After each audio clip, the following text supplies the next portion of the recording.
Hey, gang, welcome back. I can't believe it is already Tuesday, and we are just now, or I am just now, getting into talk to you about the action this week.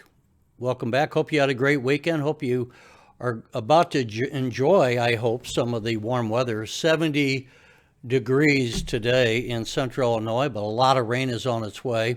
Obviously, spring is coming, and that's one of the things we know for sure. Let's talk about some of the other things we know for sure today and try to peer into the future. By the way, I'd like to have you make a comment today, and I'm just kind of curious, and this is more about where are you watching from? I know some of you are watching from South Korea, some from all different states. I'm just curious. It'd be kind of fun to know. Why don't you put, if you want to say something else, put, Nebraska, : I think this about Humble. I think this about Dig or whatever. That would be kind of interesting. I think it'd be interesting for people to read to see where we're all coming from. So let's look at where we are on the financial charts today. And of course, on Humble. Humble today, and look how choppy that chart is. This is a one-day chart, and if we look at it from a 5-day perspective, it's been holding kind of flat, as you can see, since Friday. So the good news is we didn't go down at the end of the day. We did come up, as you can see some. The markets were strong today, with the Dow up 30 points, the S&P up 1.42%, which is a great return. It was the NASDAQ that was really strong today, 464 points, which is a 3.69%. And by the way, one of the things we've talked about over the years, or since I've been talking to you, is you can use the leveraged indexes. And so let me bring up when the NASDAQ today was up, as I just said, let's call it 7%. Take a look at what the TQQ did. It was up 9%. So you can see these are designed to be about a 3-for-1 move. It's not exact, but over time, they're going to give you a much bigger bang. Now, here's something I would say. When you are looking at this year, let's go back to what we know is going to be happening. As we record this on March the 9th, tomorrow, which is Wednesday the 10th, the U.S. House of Representatives is going to be voting on the $1.9 trillion stimulus bill. That is about 99% chance that's going to pass. I have a number of problems with that. I'm not going to go into all that now, but I will say that you ought to know how that is going to impact the year ahead.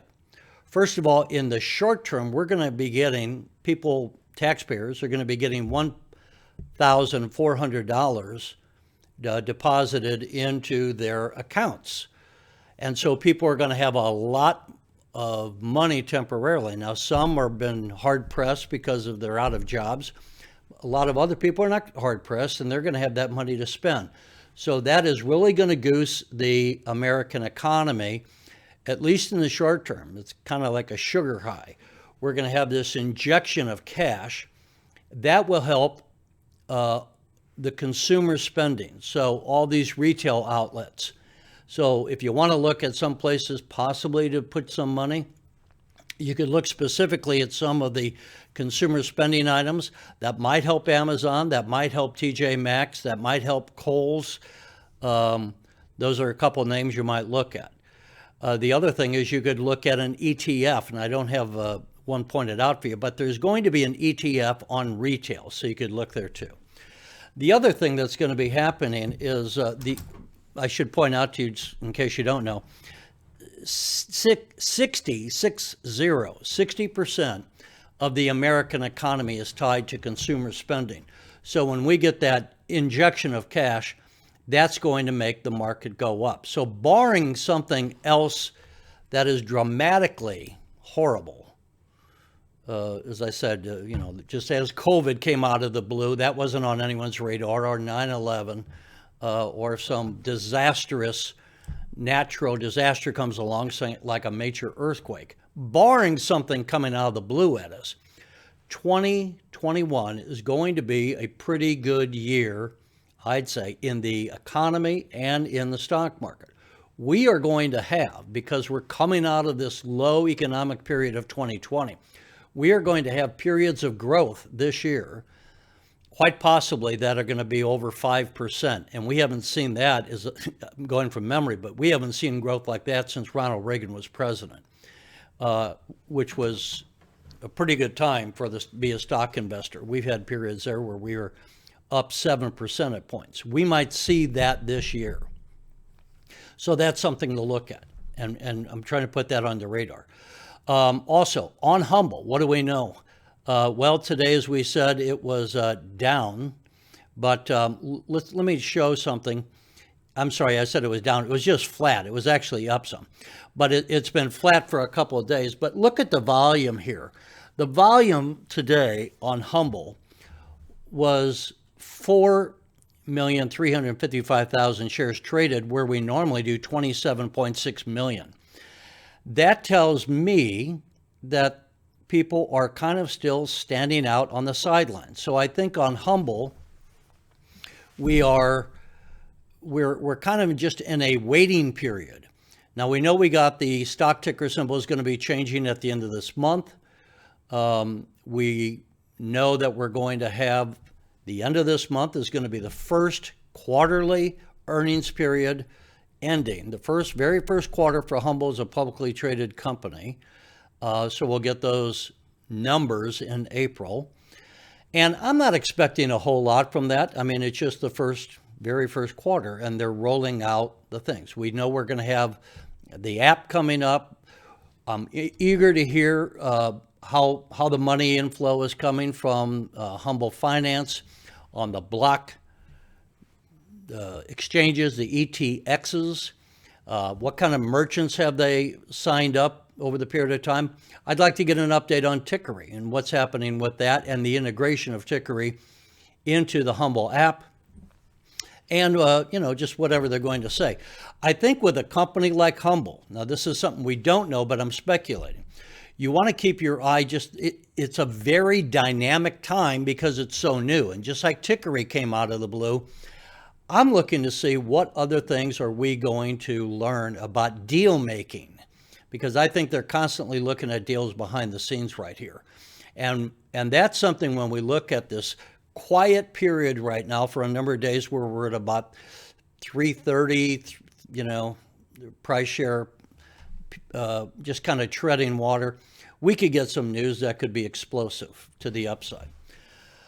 Also on Forwardly, and it's interesting, they haven't split, and we had today on Forwardly, let me quickly bring that up. Forwardly was up today more than Humble. Forwardly was up 14%, which is a gain of 8.5 cents to close at 69 cents. They have their earnings call now scheduled for Thursday, or Friday, I think it is, the 11th. I want to get this right. No, maybe it's the 11th, I believe, that would make it on Thursday after the market close. So that's another thing to keep your eye on. And again, we'll be covering that in the afternoon. I wanted to say, when we look at going back to the stimulus bill, why is 2021 going to be something that's really going to be probably a very good market conditions?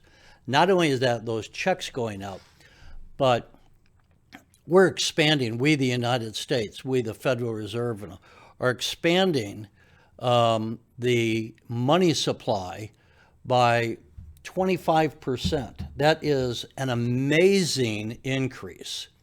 In fact, that's never happened before. That's how amazing it is. We're expanding the money in circulation by 25%. That has to eventually lead to inflation. You're going to have so much money out there.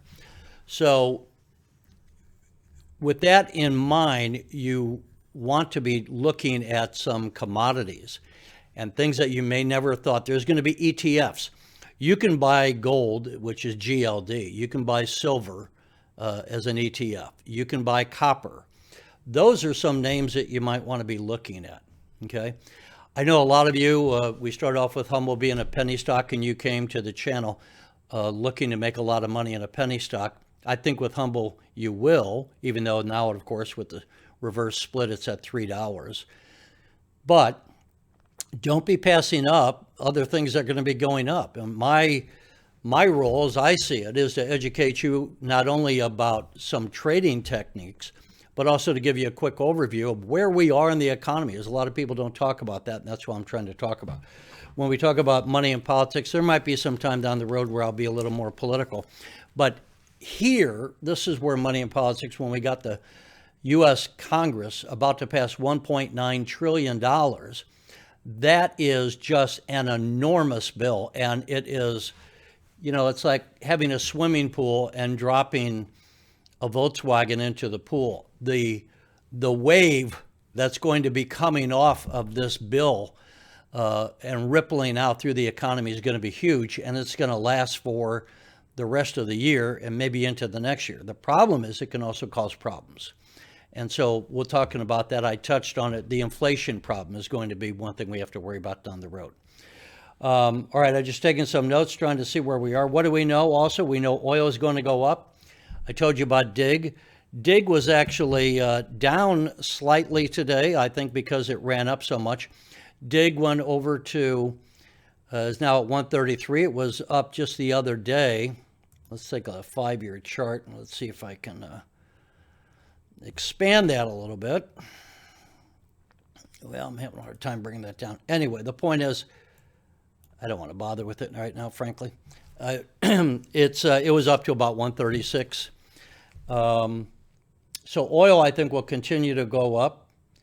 And things like, as I said, some of the retail sales up there.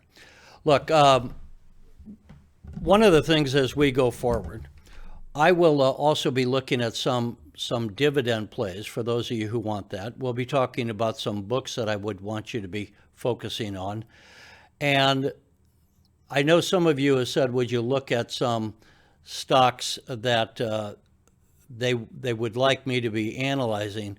One of those that was mentioned was Churchill Capital Corp, CCIV. And let me just bring that up quickly. This is a company that really doesn't have a lot of operation going on now. And basically what I'm going to tell you is I do not sanction this. Now again, this is not something that I like. If I go back, sorry for the bouncing around, when we look at this stock, okay, just doesn't want to be stable today.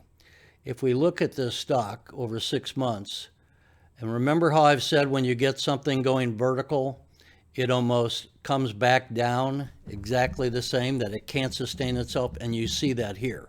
So when you go up, we had $56, but now it's back down at $24.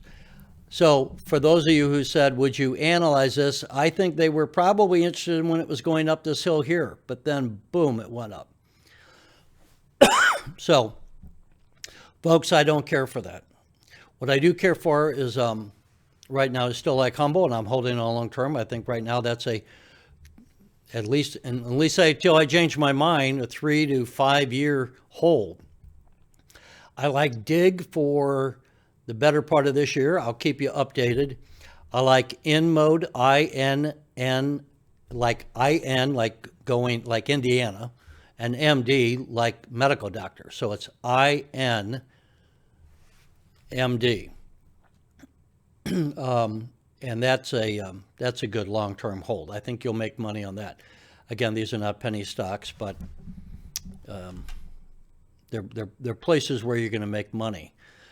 All right, folks, that's what I have for you today. Like I say, it's really kind of it was a big day for the NASDAQ, which had been pushed down a lot. But I think 2021 overall will be a big year, and I want you to take advantage of that.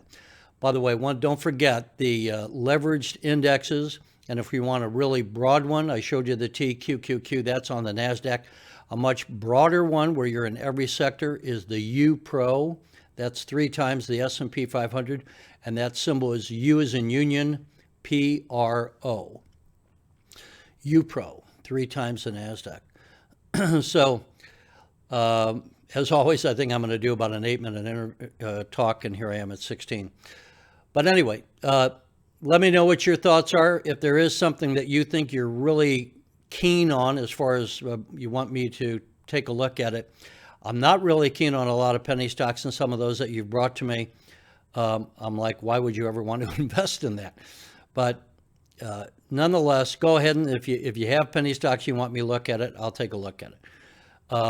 I am more interested, I think, in some of these stocks that are on more solid footing, have more of a track record, and especially in this year when we're going to be growing a lot, I want you to be able to participate.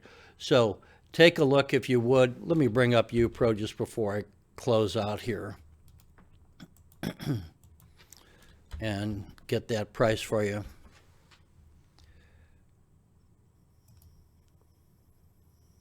Okay, so we're at $83.72. That was up 4% today. This is UPRO. If we look at the last 6 months, you had the sell-off back here and end of the year, and then we went up. So far this year, you talk about volatility and going up and down, but here's a one-year chart. So I think that's what, if we go to the end of this year, I suspect this is what the full year chart's going to look like. And when you contrast, by the way, that to what I showed you earlier with the stock that just shot up there and then falls down, this is the kind of investment that's not going to ever go broke. It can go down here and there, but you're going to make money on it. And if you have, if you throw $800 into some crazy penny stock, you might go broke. But you put 10 shares in here or 5 shares that would cost you a little over $400, you're going to make some money on that. So don't be ignoring these leveraged indexes. This year, if you don't have a real great specific company, buy the index, okay? Buy the index and buy the leverage index. I would recommend UPRO highly for you to have as a core holding this year. All right, folks, sorry so long. Let's stay in touch. I was busy yesterday, but we'll get back to you and we'll be in touch, and then we'll be covering the Forwardly Investor Call on Thursday afternoon. Until then, we'll see you next time.